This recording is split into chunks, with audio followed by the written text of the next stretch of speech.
Welcome back to Gravitas. In this next segment, we focus on Syria and a deadly gas attack that has killed 58 people, including 11 children. It's something that is becoming all too common in a country dealing with a horrific war.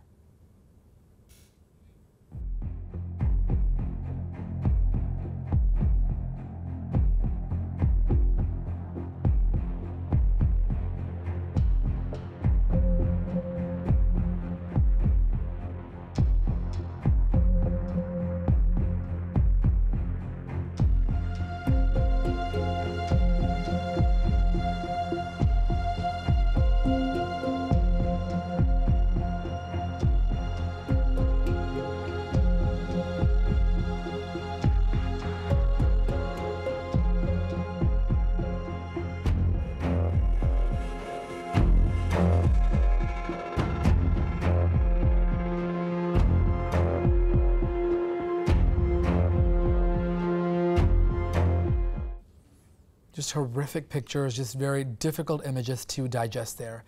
Well, the blast happened in Syria's Idlib province. That's about 70 kilometers southwest of the capital of Aleppo. The gas attack allegedly happened through jet strikes, according to eyewitnesses. The suspected gas that was used was sarin gas, but Syria's military has denied the use of any such chemical weapons. The Syrian Observatory for Human Rights says that people were seen choking, fainting, and even had foam in their mouth. France has now called for UN Security Council meet after the attack. Turkey's President Erdogan told Russia's Putin that the chemical attack could also endanger peace talks. Here's more on the story.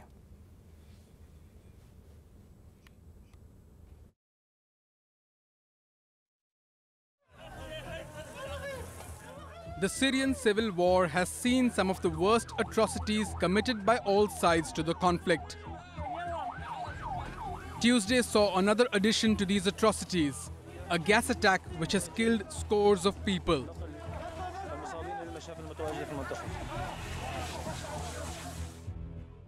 The attack was reported in western Idlib province on the town of Khan Sheikhoun, which is controlled by Fatah al-Sham, a rebel group affiliated to Al-Qaeda. Reports say the attack was carried out by fighter aircraft. It is not clear to which air force they belong to. Those affected were reported to be vomiting and foaming at the mouth. The victims were mostly civilians and at least 9 children. The Syrian government has said it was not involved in the attack. In fact, Syria is known to have turned over its arsenal of chemical weapons 4 years ago. But there were allegations that the Syrian army used chemical weapons during a counter-offensive in the neighboring province of Hama. Some of the rebel groups are also suspected of using chemical weapons, probably left over from Syrian government stocks. Bureau Report, WION. All right, let's get our panel of guests to talk about this horrific attack. We have Glenn Carl joining us from the United States, a former intelligence officer. We also have Mohammed Al-Qasim, a Middle East correspondent for I-24 News, as well as Joel Whitaker, security analyst who's traveled extensively in West Asia and been there on the ground.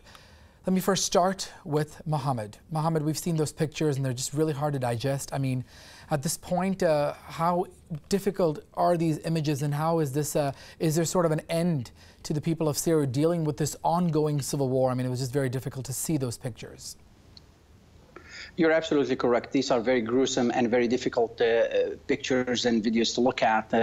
But so far, we do not have any confirmation of who is behind this attack. The Syrian army just came out with a statement saying that it categorically denies being involved or being responsible for this attack. Keep in mind that the UN has in the past accused both the Syrian government as well as the opposition of using chemical attacks as well as or using chemical weapons as well as using civilians as human shields. At this point, we don't have even a logical reason why such weapons have been used. For the senior army, They have been doing actually very well in this battle in the southern part of Idlib. They've been making some steady progress. So they're denying this and saying that they're not benefiting from it. However, the opposition are saying that it was conducted by the Syrian army, but so far we don't have anything on the ground. This has gone on for way too long, 6+ years. We're starting the 7th year of this conflict, and there's no end in sight. We have had scheduled talks in Astana, Kazakhstan today between the government as well as the opposition, with other players being involved. But with such attacks like this one, it makes it extremely impossible for any political end to this bloody conflict. It seems like the end is just getting further and further away. Let me now go to Joel Whitaker. Joel, I know you've traveled extensively in that area.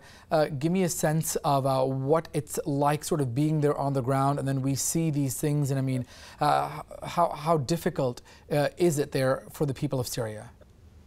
Yeah, I mean, chemical weapons terrify people. Actually, as a weapon, despite the deaths, it's not the most effective of weapons. Heavy ordnance, you know, big bombs dropped from the sky, a lot more effective in killing lots of people.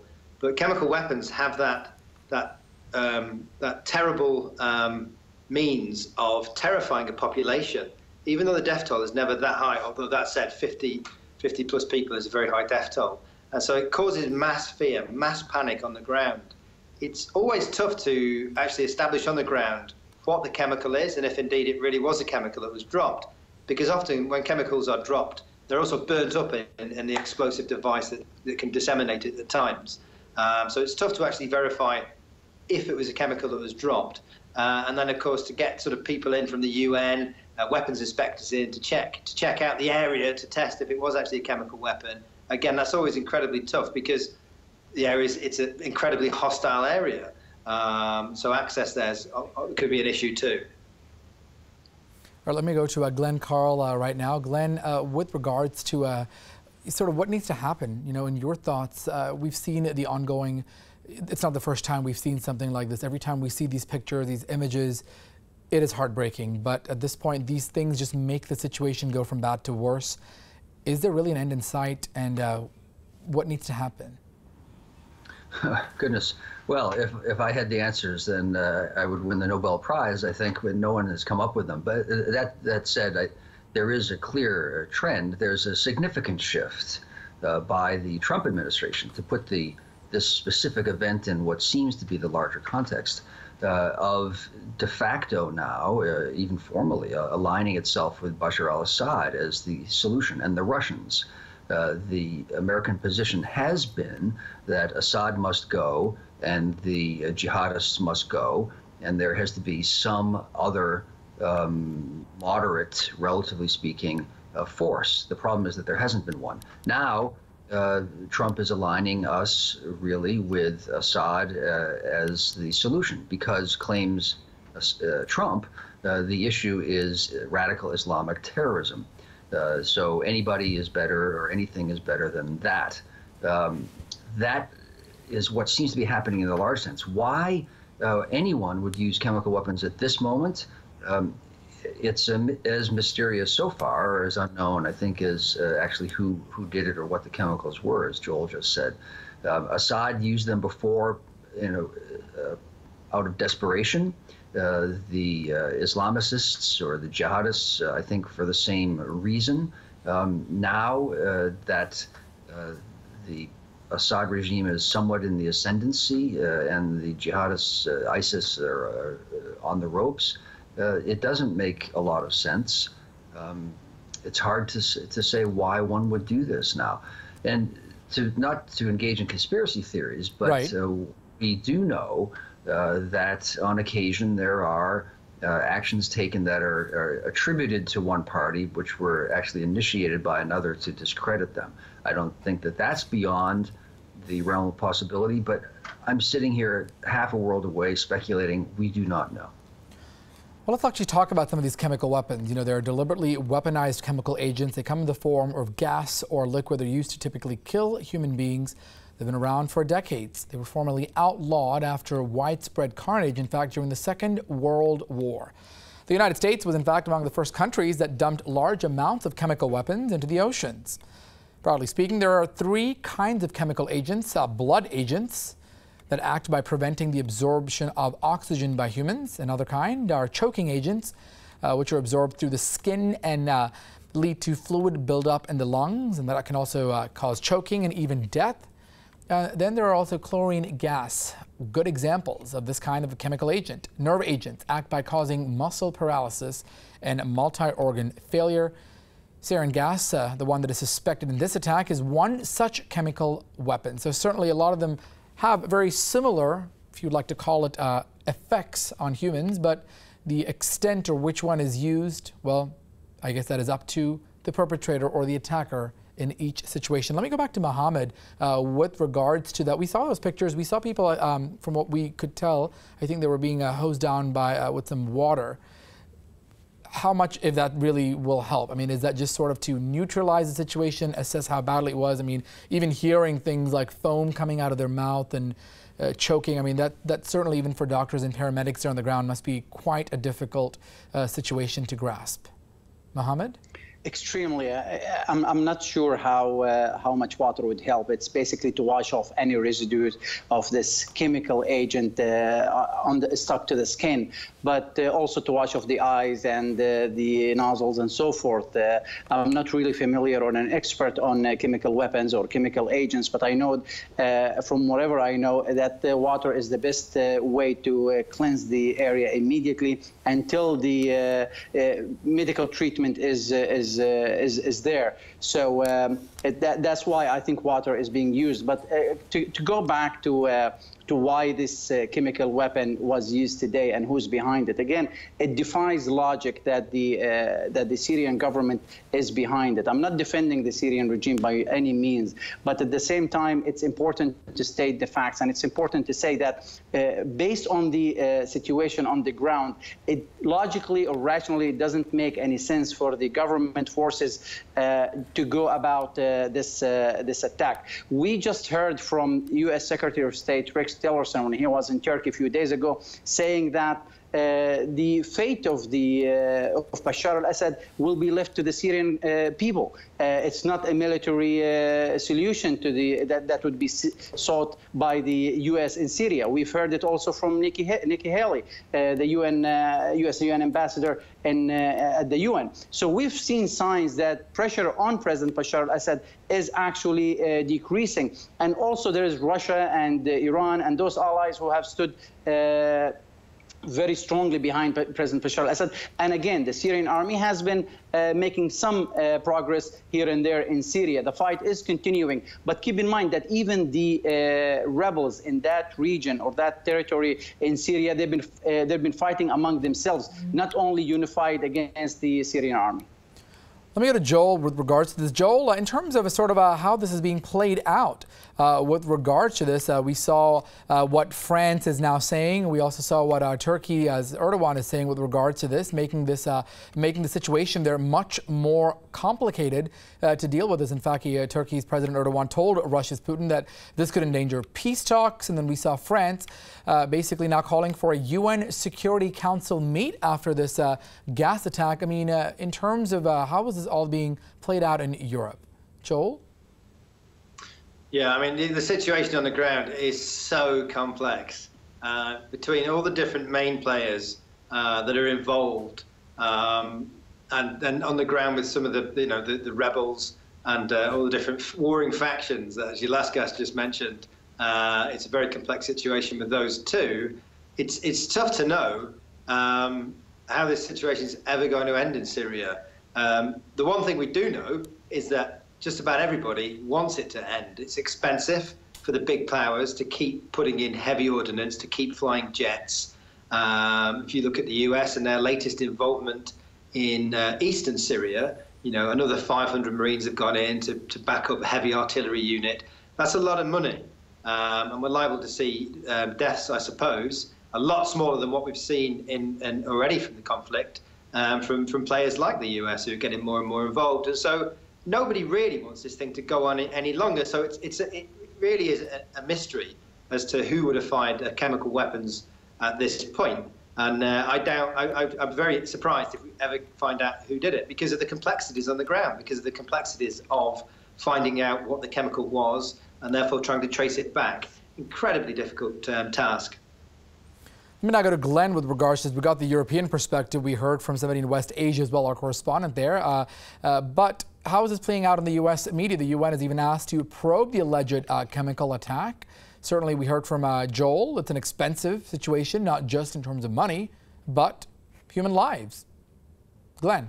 Well, the overarching perspective here is the argument between or among interested parties, and most Americans are not particularly interested in foreign affairs, but among the elites, those who oppose Trump's new alignment with really Russian policy in Syria, which is to support Assad, and to say that an absolutely astounding statement, because it has nothing to do with the reality on the ground, that the Syrian people will decide, which means that the United States apparently is stepping back, but the Iranians, the Russians, the Turks, ISIS, and the Assad regime, of course, and everybody else will not. Or people who say, the few, I guess, who support this. That's the framework that the U.S. is looking at. The terrible events and the chemical attack are seen as possibly a consequence of U.S. stepping back. At the same time, we are, as we heard from Joel and others, or perhaps Mohammed, sending more troops there because the Trump administration also only sees things through the framework of radical Islam, therefore ISIS, therefore a military response to it without somehow engaging American troops, which is also an inconsistency. That's the dynamic of the argument here. All right, let me go to Mohammed Al-Qasim, a Middle East correspondent, joining us again. Mohammed, you know, the last several years, Syria has dealt with situations like this on and off, you know, thousands, hundreds of thousands of innocent lives lost with this ongoing civil war there. It just seems like things are never going to get better. I mean, at this point, what do you think is sort of the solution, if any, before this gets sort of wrapped up? I wish if I had an answer to your question, but I can only speculate. We know that the U.S. isn't really interested in removing President Bashar al-Assad anymore, and in a way, they are handing it to the Russians and the Iranians and Hezbollah on the ground. We know that President Bashar al-Assad will stay in power for as long as he has this support from his allies. At the same time, President Donald Trump's main concern is the so-called Islamic State, how to eradicate, Islamists or extremists from the region. And that's why he has sent a number of boots on the ground to Iraq as well as to Syria. But the fate of President Bashar al-Assad isn't the interest or the main interest of the United States. Now, what's going to happen? The more players are involved in Syria, the more complicated it is to find a final resolution. I mean, you have to make everyone happy when you have that many players. You have the Russians, you have the Iranians, the Hezbollah, you have the Americans, the Turks, who are all these players are interested in to secure their own interests in Syria. The Turks, they have the Kurds that they want to make sure that they're not creating their own state along the borders with Syria. You have the Iranians who want a foothold in Syria to continue expanding in the region. You have the Russians who want to make sure that their foothold in the region continues to be in Syria, that they have lost Libya and others. So it's extremely impossible, and let's not even discount the other Arab players. We're talking about Saudi Arabia, we're talking about Qatar, we're talking about United Arab Emirates. Everyone has an interest in Syria, and the more players are involved, the more difficult it is to find a final resolution. This isn't something that the Syrians will have to sit down and find an end to this conflict among themselves. This has so many players, and that's why it's almost impossible at this time. All right, a quick update. We're also getting reports suspected the chemical attacks, in fact, have now killed at least 100 people. That's according to some of the local relief organizations there, leaving about 400 suffering from some sort of breathing respiratory problems, according to a medical relief group. So a little bit of a conflicting number when it comes to the death toll. 58 is what we originally had reported. Looks like that death toll has now gone up. Many of the organizations there on the ground that provide help, aid the hospitals there, certainly have a little bit of a better understanding, a better estimate when it comes to the actual number. In fact, somebody said after 6:30 in the morning there, they've seen more than 40 strikes. Again, these are reports from eyewitnesses there on the ground. Of course, Syria's government denying any of these strikes. And Mohammed, going back to you again, the fact that these are sort of conflicting, I mean, many of these aid groups, Doctors Without Borders, the Red Cross, many medical aid groups that do have volunteers on the ground there, certainly makes it difficult for them as well to send people there as Syria continues to deal with it. Your thoughts? Yeah, exactly. You're absolutely right. With the security situation deteriorating in Syria, it makes it almost impossible, first of all, to monitor and find out independently who was behind these attacks, but at the same time to come out with accurate information and accurate numbers of how many people were affected by this horrendous attack. It's extremely difficult to do that in Syria. As for anyone who has covered the conflict zones, it's not as easy as it may sound. And we rely heavily on monitoring groups on the ground. We also rely heavily on any human rights groups who have any trusted personnel on the ground. And you're absolutely correct. The number of those killed in this attack has been fluctuating and fluid since this morning. We've heard as low as 58 and as high as 100 even more. But also we've heard that the number of those who have been injured by this chemical attack is as high as 500 people. But with still not having an independent source on the ground verifying these numbers, we just have to rely on groups on the ground, either who are working with the opposition or maybe have some sort of a relationship with UN or human rights groups. All right, Mohammed, thank you so much for your update, and thank you to all of our guests. Glenn Carl joining us from the United States, Mohammed Al-Qasim joining us from Jerusalem, and Joel Whitaker joining us from London. We appreciate that. That does it for this edition of Gravitas. Thanks so much for watching. I'm Archit Seshadri. Good night.